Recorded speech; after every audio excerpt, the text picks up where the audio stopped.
मित्रों नमस्कार, मैं प्रदीप झा और आप देख रहे हैं पॉलिटिकल आइडिया। पॉलिटिकल आइडिया के आज के इस अंक में आप सभी दर्शकों का बहुत बहुत स्वागत है। मित्रों आज हम बात करेंगे पवन सिंह की।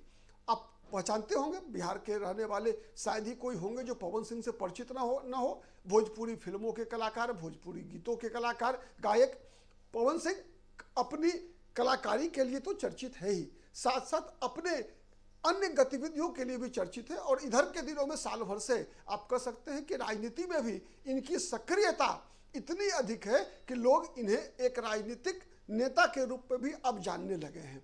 मित्रों अब हमने देखा कि लोकसभा चुनाव के दौरान केवल पवन सिंह की हुंकार से भारतीय जनता पार्टी की कई सीटें भारतीय जनता पार्टी लूज कर गई। अगर हम बात करें अगर काराकाट में जो उपेंद्र कुशवाहा, राष्ट्रीय लोक मोर्चा के नेता उपेंद्र कुशवाहा की हार के सबसे बड़े कारण अगर कोई रहे तो वो रहे पवन सिंह। और उसका परिणाम, उसका साइड इफेक्ट जो है, केवल काराकाट का असर सासाराम पे पड़ा, आरा में पड़ा और औरंगाबाद संसदीय सीट पर भी पड़ा। ठीक है, बक्सर तक पड़ा। क्यों? ऐसी एक वहां पर से संदेश गया कि लगा कि भाई कुशवाहा और राजपूत समाज के लोग एक साथ वोट नहीं कर सकते। ठीक है, इस प्रकार का एक विद्वेष दोनों जातियों के बीच बना। वस्तुतः ये दोनों जातियां एनडीए की वोटर्स माने जाते हैं, बीजेपी के वोटर माने जाते हैं, लेकिन परिस्थिति ऐसी पैदा हुई कि जहां भी एनडीए के कुशवाहा उम्मीदवार थे वहां राजपूतों ने वोट नहीं दिया, और जहां एनडीए के राजपूत उम्मीदवार थे वहां कुशवाहा ने वोट नहीं दिया, और जहां कुशवाहा उम्मीदवार थे वहां राजपूतों ने वोट नहीं दिया। परिणाम क्या हुआ कि एनडीए के दोनों जाति के उम्मीदवार, चाहे वो कुशवाहा हो चाहे राजपूत हो, वो हार गए, चुनाव हार गए। और यही कारण रहा कि जो महागठबंधन है बिहार में, जो इंडिया अलायंस था, उसे सबसे अधिक सफलता अगर कहीं मिली तो वो मिली मगध प्रमंडल और शाहाबाद प्रमंडल, मगध प्रमंडल में, शाहाबाद में और मगध में। ठीक है, हमने देखा कि उसी कारण से आरा, बक्सर, सासाराम, काराकाट, औरंगाबाद, इन सभी सीटों पर एनडीए की हार हुई। उतना ही नहीं बल्कि पाटलिपुत्रा लोकसभा सीट पर भी उसका असर देखा गया कि पाटलिपुत्रा लोकसभा सीट पर भी कुशवाहा जाति के मतदाताओं ने एक तरह से भाजपा के उम्मीदवार रामकृपाल यादव के खिलाफ वोट डाला और मीसा भारती को वहां से जीतने में मदद किया। ठीक है, ये तो रही लोकसभा चुनाव में। अब विधानसभा चुनाव में इन सब बातों से भारतीय जनता पार्टी अवगत है। और आपको पता है लोकसभा चुनाव के बाद से ही पवन सिंह और साथ ही उनकी पत्नी ज्योति सिंह भी लगातार जो है ताल ठोक रही है कि नहीं, विधानसभा चुनाव तो लड़ना ही लड़ना है। और ये उनकी अंदाज से भी लड़ रहा है, जिस प्रकार की बयानबाजी पवन सिंह और ज्योति सिंह के द्वारा की जा रही है लगातार, इससे ये बात तो स्पष्ट है कि पवन सिंह और ज्योति सिंह विधानसभा के चुनाव लड़ेंगे। अब देखना यह है कि भारतीय जनता पार्टी किस हद तक जो इससे नुकसान लोकसभा चुनाव के दौरान हुआ, तो उस नुकसान को क्या विधानसभा चुनाव में वो मिनिमाइज कर पाती है या फिर उसको न्यूट्रलाइज कर पाती है। दोनों में डिफरेंस है, मिनिमाइज करना और न्यूट्रलाइज करना। क्या बीजेपी पवन सिंह को एकोमोडेट कर सकती है? तो ऐसे हमारे जो सूत्र हैं उसके अनुसार ऐसी जानकारी मिली है कि भारतीय जनता पार्टी के नेतृत्व में जो एनडीए है बिहार में, उन लोगों ने यह तय कर लिया है कि पवन सिंह को दो सीटें काराकाट और नबीनगर, ये दोनों विधानसभा सीट जो अभी एनडीए के खाते में नहीं है, ये दोनों सीट एनडीए का जो नेतृत्व है, विशेष रूप से भारतीय जनता पार्टी और जदयू के नेतृत्व ने, नीतीश कुमार ने यह तय कर लिया है कि वो दोनों सीटें हम पवन सिंह को दे दें।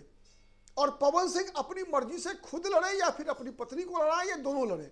ठीक है, ये सीटें हम दे दें जिससे कि हमारे वोट बैंक के अंदर कोई बिखराव उस प्रकार का नहीं हो जैसा कि लोकसभा चुनाव के दौरान हुआ। ठीक है, क्योंकि लोकसभा चुनाव के दौरान दिल्ली में केंद्र में सरकार बननी थी, केवल एक दो कंस्टिट्यूएंसी के आधार पर नरेंद्र मोदी की सत्ता को कोई असर नहीं पड़ने वाला था। लेकिन विधानसभा चुनाव में इतना फाइट, जबरदस्त क्लोज कंटेस्ट होने की संभावना है। जिस प्रकार की चुनौती है एनडीए के समक्ष, तेजस्वी यादव की जो लोकप्रियता है, हमने देखा विगत दिनों जो एक सर्वे आया, उस सर्वे में तेजस्वी यादव की मुख्यमंत्री के रूप में जो लोगों की इच्छा है वो सर्वे में 41% दिखाया। नीतीश कुमार के पक्ष में मात्र 18% लोग दिखे। तो एनडीए इस बात से अवगत है कि चुनाव बिहार में रोचक होना है, काफी टफ मुकाबला है, तो एक एक सीट का महत्व है। और 2 सीट देने से अगर मगध और शाहाबाद प्रमंडल में लगभग 30 से 40 सीट पर अगर विवाद को खत्म कर पाती है एनडीए, तो मुझे लगता है एनडीए के लिए घाटे का सौदा नहीं होगा। तो जैसा कि सबको पता है, काराकाट विधानसभा से अभी जो वर्तमान में विधायक है अरुण कुमार सिंह सीपीआईएमएल के उम्मीदवार रहे थे, सीपीआईएमएल से विधायक है, तो वहां पर भी, और पिछली बार बीजेपी के जो उम्मीदवार थे राजेश्वर राज, ठीक है, तो उनके बदले बीजेपी को मुझे लगता है पवन सिंह को एकोमोडेट करने में काराकाट से कोई दिक्कत नहीं होगी। और अगर ज्योति सिंह भी लड़ना चाहती है तो वहां से भी एनडीए के सिटिंग एमएलए नहीं है, अभी राष्ट्रीय जनता दल के एमएलए है वहां पर, ठीक है। तो इसीलिए वहां पर एनडीए के लिए और बीजेपी के लिए मुझे नहीं लगता कि कहीं कोई दिक्कत है कि पवन सिंह और ज्योति सिंह को एकोमोडेट कर ले।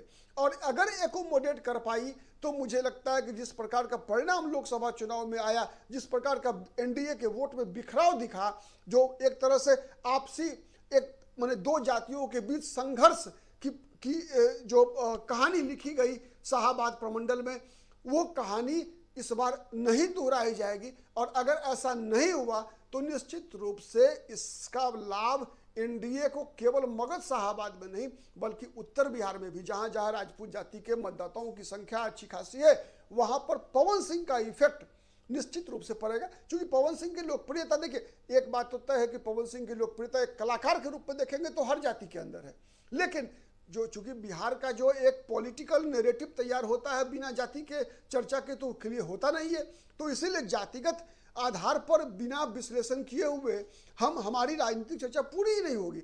और ये बात भी सच है कि कहीं ना कहीं बिहार में चाहे वो किसी भी वर्ग के लोग हो, चाहे वो कह सकते हैं आपकी वो सीजन्ड पॉलिटिशियन हो या कोई व्यापारी हो या कलाकार हो या कोई खिलाड़ी हो, वो भी अगर चुनाव के मैदान में आएगा तो बिना जाति की चर्चा किए बगैर वो चर्चा पूरी ही नहीं होगी। और उसका कारण हमारा डीएनए भी होता है बिहार में।